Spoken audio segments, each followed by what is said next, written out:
Y'all want to watch Miss G.I. Jane give the performance of a lifetime? Then come with us as we cover The Substance. Elizabeth Sparkle is an award-winning Hollywood movie star with a star on the Hollywood Walk of Fame. She's adored by everyone. However, over the years, no one seems to care, even when a man spills his food all over the star. Wonder if this reflects Demi Moore's career. On her 50th birthday, she is filming an episode of her long-running aerobics TV show, Sparkle Your Life with Elizabeth. Holy hot hell. Who is this woman surgeon because my wrinkly self needs to look like that when I'm 62? In the bathroom, she overhears Harvey, the sexist and vulgar television studio executive, coldly ordering someone on the phone to look for a younger and hotter girl to replace Elizabeth and mocking her due to her age. Oh, this character is definitely not inspired by Harvey Weinstein. Because of this, Elizabeth is left feeling hurt and discarded. While dining with Elizabeth at a restaurant, Harvey coldly fires her, telling her that people always ask for something new, which he has to give them to keep the shareholders happy. He says renewal is inevitable and that it stops at 50. MAGA supporter Dennis Quaid playing Harvey Weinstein is fitting. When she asks him what he means by it, he avoids answering her by leaving to talk to a man named George. While driving home, Elizabeth gets distracted, seeing her billboard for a toothpaste ad being taken down, resulting in her getting into a car crash at an intersection. Luckily, Elizabeth's X-ray is clear. Her doctor tells her that his wife is a huge fan of hers and greets her happy birthday, but Elizabeth can't help but sob. After he leaves, the young handsome male nurse, who has a birthmark on his right wrist, tells her that there's one more exam to perform. This confuses her because the doctor already said that she's good to go. After he checks her back around the spine area, he says that she's a good candidate. He allows her to go, gives her her coat, and wishes her the best.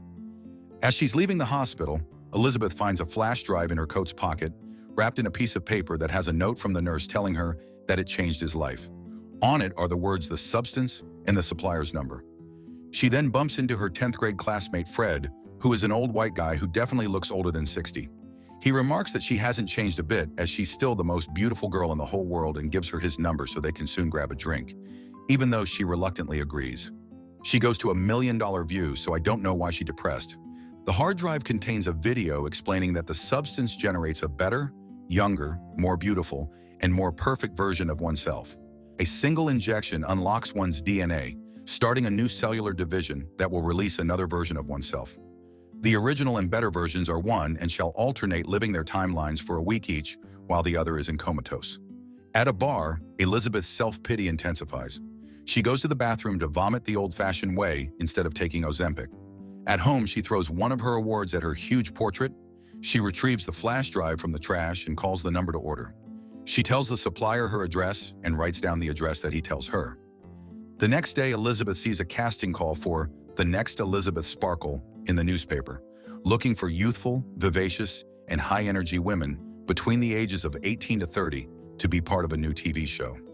After throwing the newspaper in frustration, she goes through her mail and finds a package from the supplier, a card with the number 503. Elizabeth heads to the address she was given and taps the card to open a tiny door. Girl, you finna get trafficked in there. It leads to a room with deposit boxes. She opens 503 and takes her package home.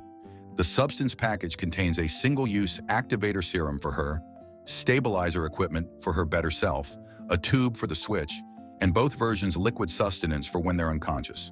There are also instructions that she should activate only once. Her better self should stabilize every day. They should switch every 7 days without exception, and a reminder that they're one. Naked in the bathroom. Damn, Demi Moore is still looking snatched. Elizabeth injects herself with the activator serum, causing her to feel dizzy and squirm uncontrollably on the floor, with huge lumps appearing and moving on her back. Her irises split in two, eventually duplicating. Her back opens along her spine, and a much younger version of herself emerges from it. Can I still sign up for this even though I got a big back? Upon seeing herself in the mirror, young Elizabeth is in disbelief at how gorgeous and youthful she looks. Seeing Elizabeth unconscious on the floor with her back cut open, young Elizabeth vomits straight up Mountain Dew, but she pulls herself together, stitches Elizabeth's back, and connects her to her liquid sustenance. Senior citizen Elizabeth sighs for air, indicating she's alive. The next day, young Elizabeth starts feeling unwell and suffers a nosebleed, so she extracts a stabilizer fluid from Elizabeth's body via lumbar puncture using her stabilizer equipment, which she injects into herself to feel better. Young Elizabeth shows up at the casting call as Sue, and the casting directors are stunned as soon as they see her. There's a montage of her body parts all in the right places. Harvey immediately hires her upon meeting her and tells her that they'll air her show in 2 weeks. Because Elizabeth has to switch bodies every week, Sue informs Harvey that she needs to be out of town every other week to take care of her sick mother, to which he tells her that they'll work around her availability.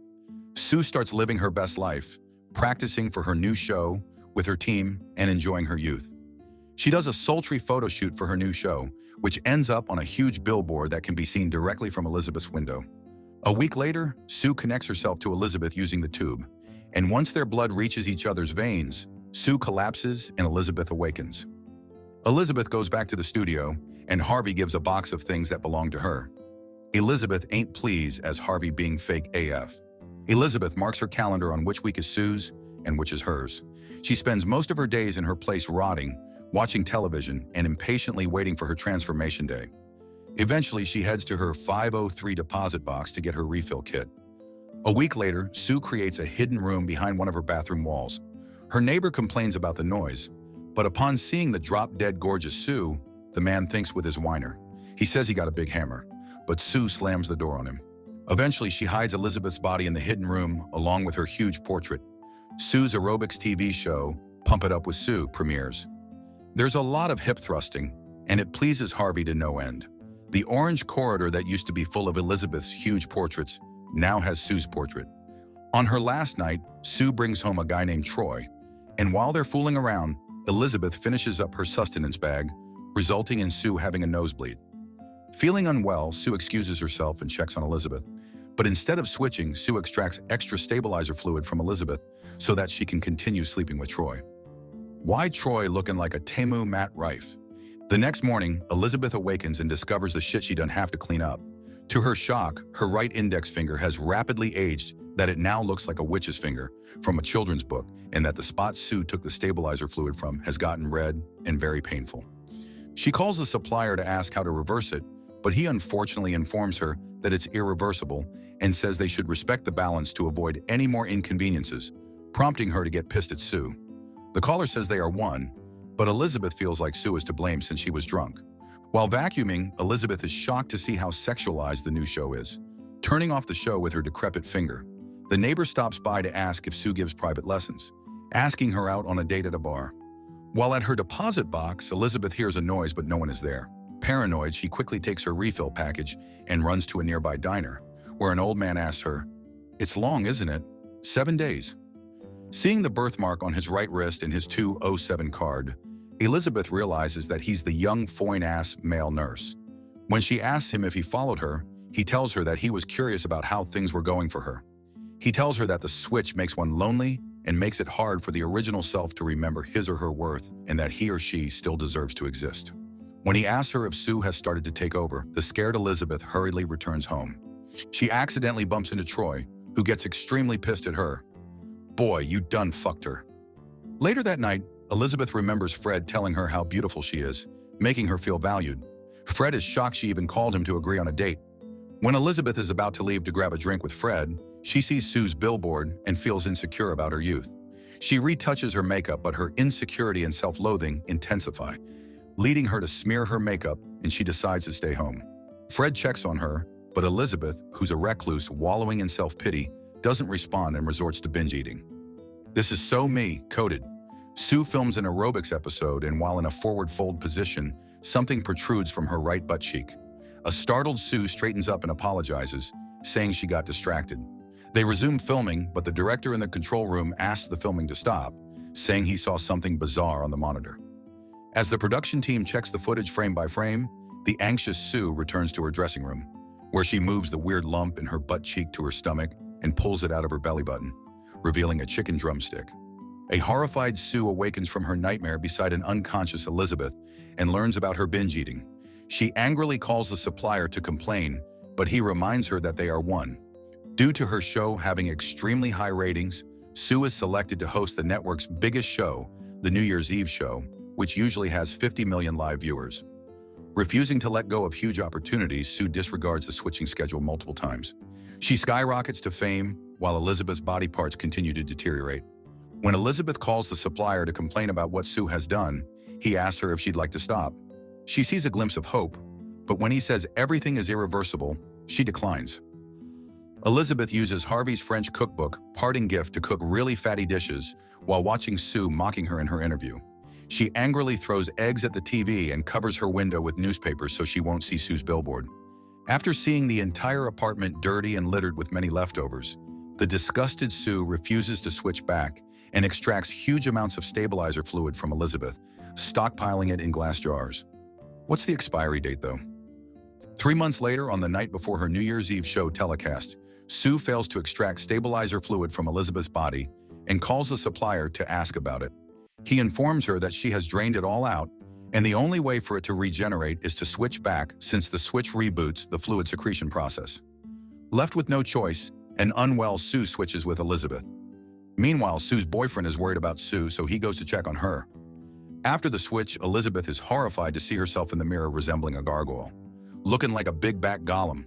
She screams at Sue's boyfriend, and the foine-ass man runs away scared.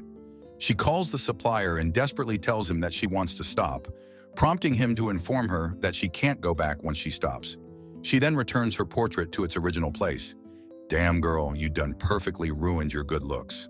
The next day, when she's informed that her final kit has been delivered, she immediately goes to get it. Upon returning home, she stabs Sue with the syringe but stops before finishing the termination serum because she can't let go of her glory years and still craves admiration. She resuscitates Sue, resulting in both of them being fully conscious. Realizing Elizabeth's plan after seeing the near-empty termination syringe, an enraged Sue yeets Elizabeth into her portrait. The two fight until Sue beats her to death, banging her into the mirror multiple times, then yeeting her one last time.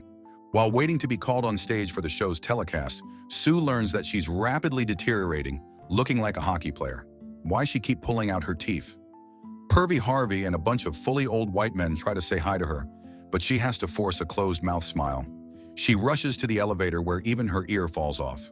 She hurriedly returns to her apartment to inject herself with the leftover activator serum, which is only for one-time use. But she desperately hopes that it'll fix her. To her horror, she turns into an extremely horrifying deformed hybrid of Elizabeth and Sue, Monstro Elisa. Elizabeth is literally on her back, and neither of them can talk properly. As she gets ready, she really thinks no one will notice. But she prepares by piercing her earrings in and covers Elizabeth's head. Even tries to curl her little strand of hair. Then ironically uses Elizabeth's portrait as a mask. Because girl, you were pretty back then. Monstro Elisa returns to the studio limping, but everyone clapping, not noticing her big old back. Oh, it was all in her head.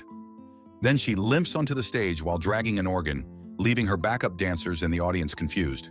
As she speaks to the audience, her mask falls off and she vomits a boob out, causing the horrified audience to scream and call her a monster and a freak. While others run away in fear, a couple of men attack her. After a man decapitates her, a new deformed head emerges and her arm breaks, showering the audience with blood. As she escapes, she falls apart and collapses into a pile of internal organs on a sidewalk. Elizabeth's face crawls to her star on the Hollywood Walk of Fame, where she happily hallucinates her glory years, while staring at the sky full of stars before melting into a puddle of blood. The next day, a man cleans up her star using a floor scrubber. Well, that was definitely body horror, but it really puts into perspective that aging is a process everyone has to come to terms with. Hollywood has a weird fascination with looking young. Even Demi Moore went through that phase. But Lord, it's ironic that she was insecure about herself, and at the end of the movie, she was using her portrait as a mask. What did you guys think of this one? Subscribe to watch more videos like this. Turn on notifications. And leave a like, it really helps the channel out. Thank you for watching.